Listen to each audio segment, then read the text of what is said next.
ഉണ്ടായിട്ടും കലിപ്പ് തീരണില്ലല്ലോ അപ്പി എന്ന് തോന്നിപ്പോകും രാവിലെ മുതൽ മാതൃഭൂമി ടിവിയുടെ അങ്കലാപ്പ് കണ്ട തങ്ങളുടെ ലേഖകരെ മിക്കവാറും ബൂത്തുകളിൽ സച്ചിൻ എന്ന വണ്ണം ഒരു ചോദ്യവും കൊടുത്ത നിർത്തിയിരിക്കുകയായിരുന്നു മാതൃഭൂമി. എന്തിനാണെന്നറിയണ്ടേ? വോട്ട് ചെയ്തിറങ്ങി വരുന്ന ക്രൈസ്തവ ബിഷപ്പുമാരോടെല്ലാം ഒരേ ഒരു ചോദ്യം: മണിപ്പൂർ കേരളത്തിലെ വോട്ടെടുപ്പിൽ പ്രതിഫലിക്കില്ലേ? ഉണ്ടെന്ന് പറയിപ്പിക്കാനാണ് റിപ്പോർട്ടർമാരുടെ ശ്രമം. വോട്ടെടുപ്പ് ദിവസമായതിനാൽ ഇത്തരമൊരു ചോദ്യത്തിൽ കൊത്താൻ പലരും തയ്യാറായില്ല. അത് അനാവശ്യ വിവാദത്തിലേക്ക് പോകുമെന്നറിഞ്ഞ് പലരും പ്രതികരണം ചുരുക്കി ബൂത്ത് വിടുകയും ചെയ്യും. മാതൃഭൂമി അവിടെ പെടുകയും ചെയ്തു.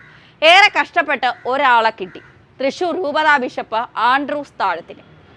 അദ്ദേഹത്തെ മാത്രമാണ് അവർക്ക് ഒതുങ്ങി കിട്ടിയത് ഈ വിഷയവുമായി സംസാരിക്കാൻ. മണിപ്പൂർ കേരളത്തിലെ വോട്ടെടുപ്പിൽ പ്രതിഫലിക്കും, BJPക്ക് തിരിച്ചടിയാകുമെന്ന തരത്തിൽ ഉടൻ വന്നു ബ്രേക്കിംഗ്. വോട്ടെടുപ്പിന്റെ നിർണായക മണിക്കൂറുകൾ പിന്നിട്ടപ്പോൾ ആ വാർത്ത അപ്രത്യക്ഷമാവുകയും ചെയ്തു. ഇതൊന്നും പോരാഞ്ഞ് ഒരു 3 അംഗ സംഘം മാതൃഭൂമി ന്യൂസ് റൂമിൽ നിന്നുകൊണ്ട് നിരന്തരം മണിപ്പൂർ മറക്കരുത്, മണിപ്പൂർ മറക്കരുത് എന്ന് ആഹ്വാനം ചെയ്തുകൊണ്ടേയിരുന്നു. അവസാന നിമിഷമെങ്കിലും BJPക്ക് കിട്ടാവുന്ന വോട്ടുകൾ എങ്ങനെയെങ്കിലും UDFന് മറച്ചു കൊടുക്കുക എന്ന ദുഷ്ടലാക്കോടെ അവതാര സിംഹങ്ങളോട് ഒരൊറ്റ ചോദ്യം: നിഷ്പക്ഷമാകണമെന്നൊന്നും പറയുന്നില്ല. കാരണം മാതൃഭൂമി ആർക്ക് വേണ്ടിയാണ് പ്രവർത്തിക്കുന്നതെന്ന് കേരളത്തിലെ ജനങ്ങൾക്കും തലയ്ക്കകത്ത് മൂളയുള്ളവർക്കും നന്നായിട്ട് അറിയാം. പക്ഷേ തിരഞ്ഞെടുപ്പ് ദിവസമെങ്കിലും ഈ നാറിയ പണി കാണിക്കാതെ, ഈ ഉളുപ്പില്ലായ്മ കാണിക്കാതെ ലേശം ജനങ്ങളോടൊരു നീതി കാണിക്കാൻ നിങ്ങൾക്ക് കഴിയുമായിരുന്നില്ലേ?